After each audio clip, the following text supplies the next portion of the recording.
Good evening, dear listeners. Not every success story is built on hard work. Some are built on lies. Lies so carefully crafted they almost look like destiny. This is the story of a man who forged his future just to rewrite his past. The name of this man is Kofi Edu. On paper, Kofi was impressive. First class graduates from the University of Ghana, calm, intelligent, sharply dressed. The kind of young man any high profile company would fight to hire. And that's exactly what happened. Within weeks of submitting his application, Kofi landed a prestigious role at one of Accra's most powerful firms, the kind of place where deals were whispered behind glass walls. And fortunes change hands before lunch. But here's the truth. Kofi Edu had never stepped foot in the university lecture hall. That degree, a perfect forgery.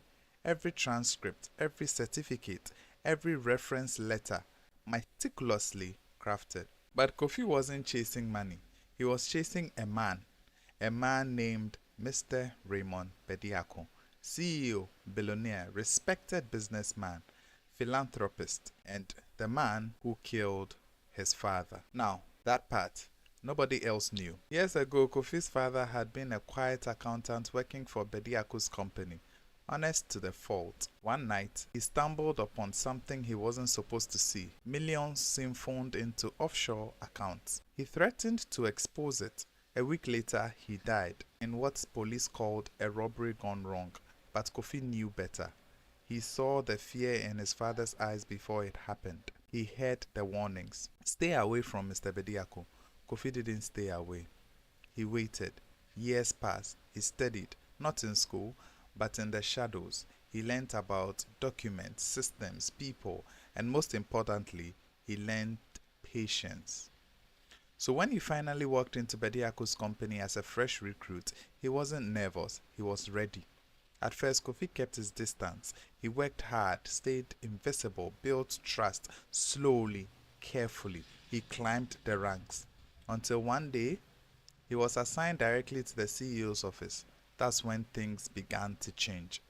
Mr. Bediako took a liking to him, saw something in the young man, discipline, intelligence, loyalty. He began inviting Kofi into private meetings, sharing secrets, even personal stories.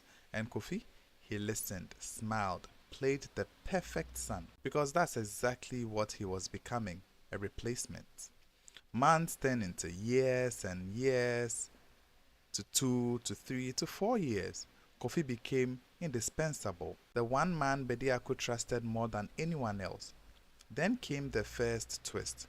One evening while reviewing old company archives, Kofi found something unexpected, a document, not just any document, his father's name attached to a signed agreement, and at the bottom a signature that didn't belong to Bediako. It belonged to someone else. Someone still inside the company. Kofi dug deeper, and what he uncovered shook him. His father hadn't been killed on Bediako's orders. He had been silenced by the company's legal advisor, a man named Mr. Tete. Bediako had covered it up, but he wasn't the mastermind. Now Kofi had a problem. His entire plan was aimed at the wrong man.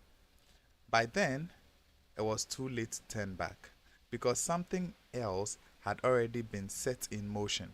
Bediako had fallen seriously ill, and in his fragile state, he made a decision.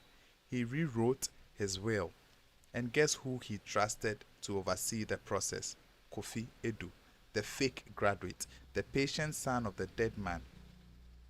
That was the second plot twist. Kofi didn't just see an opportunity, he saw control. He carefully drafted the new will, inserting himself as a key beneficiary under the disguise of loyalty and service. But he didn't stop there, because revenge still had to be served. And this time, he would get it right. He began observing Mr. Tete, his habits, his routines, his diet. Then one afternoon, during a private executive lunch, Kofi made his move. A simple act, a slight switch of glasses, a drop of something invisible. By evening, Mr. Tete was rushed to the hospital. By morning, he was dead. Cause? Severe poisoning. No suspect, no evidence, just another powerful man gone too soon. Kofi attended the funeral, calm, silent, watching. But here's where the story twists again. Because Kofi wasn't the only one playing a game. Days after the burial, Bediako called him in. Weak, pale, but very much alive. He looked Kofi straight in the eyes and said, I know who you are. Silence. Kofi's heart didn't race. He had trained for this. Then Bediako smiled. I also know what Tete did to your father. Another silence. You came here for revenge, but you stayed for something else. Kofi said nothing. Then Bediako leaned forward. I let you in because I wanted to see how far you'd go. That was the final twist. Bediako had known all along about the fake degree, about the past, even about the positioning. But he didn't stop it because in his world, loyalty wasn't about truth. It was about results. A week later, Bediako passed away, natural causes. The will was read, and just like that, Kofi Edu inherited a significant portion of the empire, from a freak graduate to a powerful man overnight. But here's the question. Did Kofi win?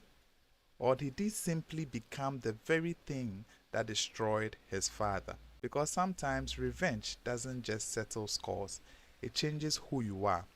And in Kofi's case, it gave him everything except peace. Good night.